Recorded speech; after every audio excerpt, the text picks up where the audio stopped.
लोकसभा चुनाव का पहला चरण समाप्त होने के बाद बाकी चरणों के लिए प्रचार तेज हो गया है। सभी राजनीतिक दलों के वरिष्ठ नेता देश भर में रैलियां कर रहे हैं।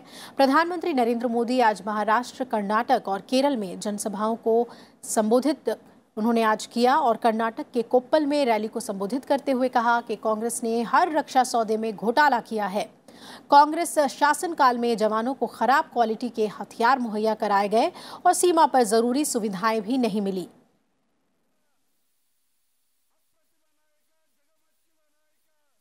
जेडीएस, कांग्रेस और इनके महामिलावटी दल हमारे देश की सुरक्षा को कोई महत्व नहीं देते।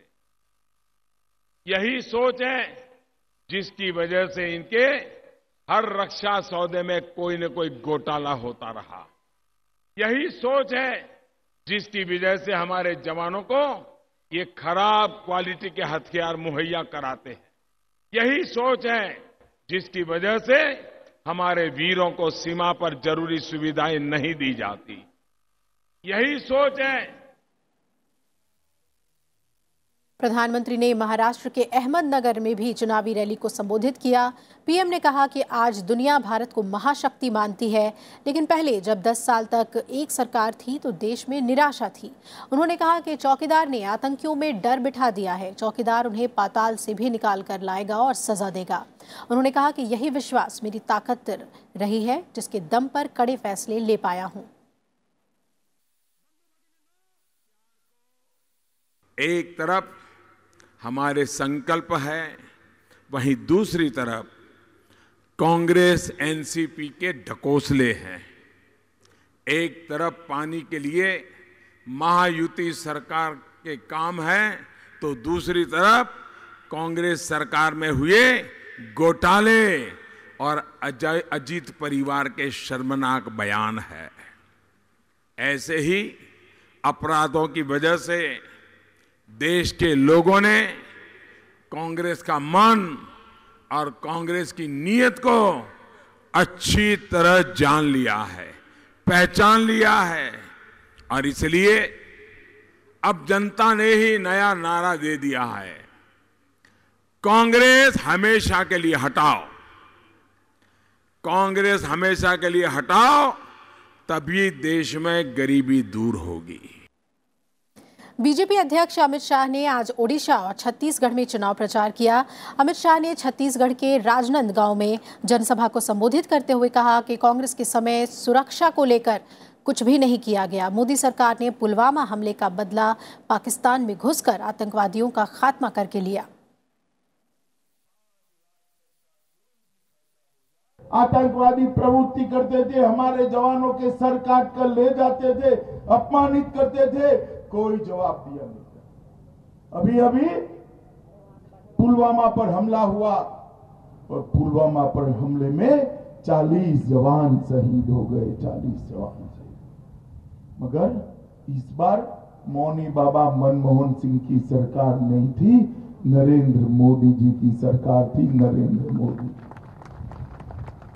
जवानों की शहीदगी के 13वीं के दिन मोदी जी ने एयरफोर्स को ऑर्डर दिया और हमारी एयरफोर्स पाकिस्तान के घर में घुसकर आतंकवादियों के अड्डों पर बम गिराकर पाकिस्तान के आतंकवादियों के टुकड़े टुकड़े कर वापिस आ गई।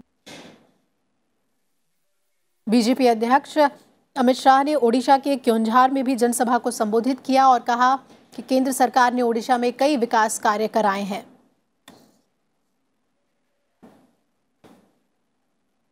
कांग्रेस अध्यक्ष राहुल गांधी ने आज तमिलनाडु में कई जगहों पर जनसभा को संबोधित किया।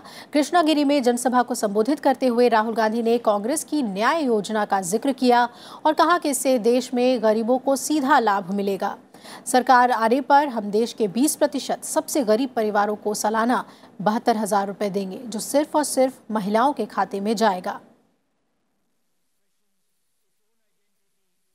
72,000 rupees every year, 3,60,000 rupees in 5 years. We will make a list of the 20% poorest people in India. And then after that, every one of these families will be given 72,000 rupees every year. इधर चुनावी bonds की वैधता को लेकर आज supreme court ने अहम निर्देश दिया है। अदालत ने कहा है कि सभी दलों को इसके तहत मिले फंड की जानकारी चुनाव आयोग को देनी चाहिए। चीफ जस्टिस रंजन गोगोई की अध्यक्षता वाली बेंच ने कहा कि सभी राजनीतिक दल 15 मई तक मिलने वाली डोनेशन की जानकारी 30 मई तक चुनाव आयोग की सीलबंद लिफाफे में उन्हें सौंपें और इस डिटेल में उन्हें डोनेशन में मिली रकम का जिक्र करना होगा और उन खातों का ब्यौरा भी देना होगा जिनमें रकम ट्रांसफर की गई है। अदालत ने कहा कि चुनावी प्रक्रिया में पारदर्शिता के लिए ये जरूरी है कि इलेक्टोरल बॉन्ड्स के जरिए मिले डोनेशन का खुलासा किया जाए।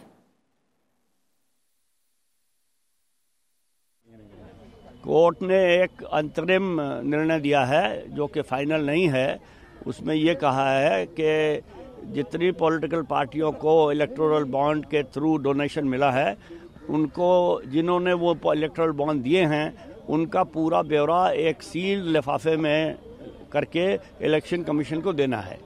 क्योंकि इलेक्टोरल बॉन्ड 15 मई तक बिक सकते हैं, इसलिए वो कह रहे हैं कि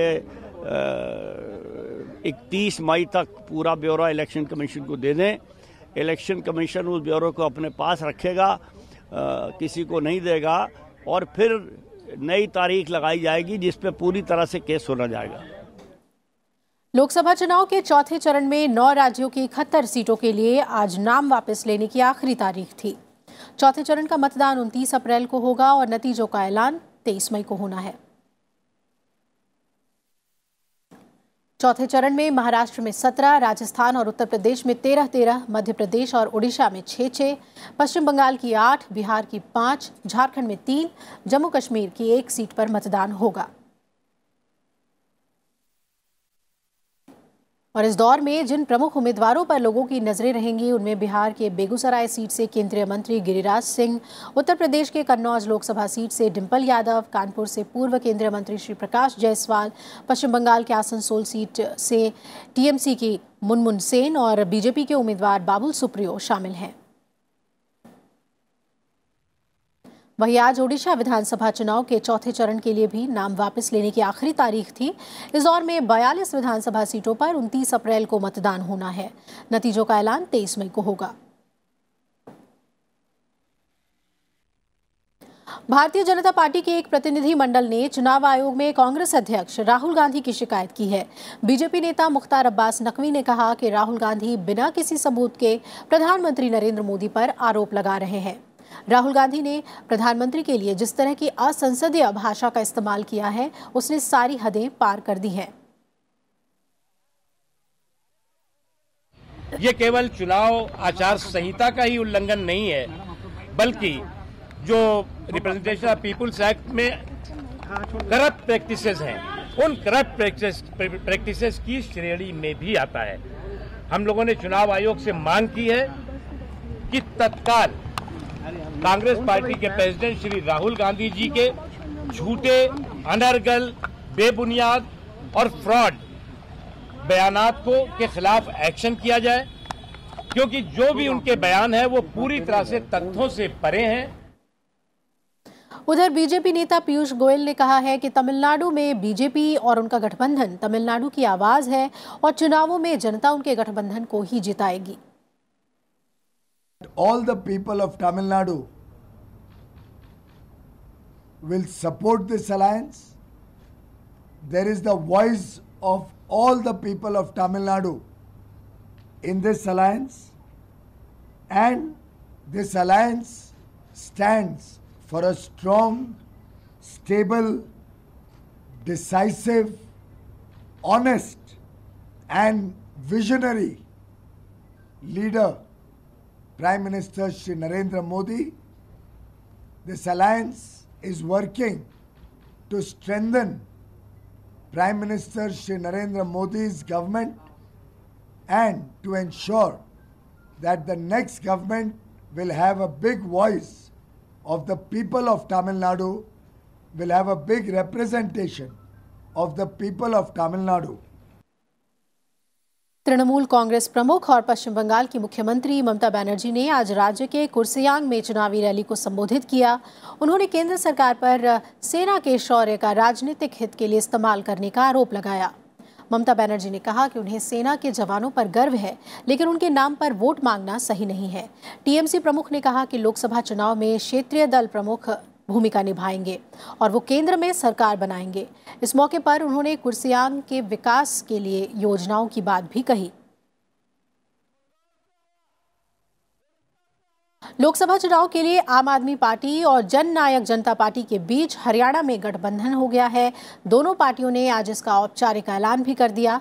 जन नायक जनता पार्टी राज्य में 7 सीटों पर चुनाव लड़ेगी, वहीं आम आदमी पार्टी 3 सीटों पर अपने उम्मीदवार उतारेगी।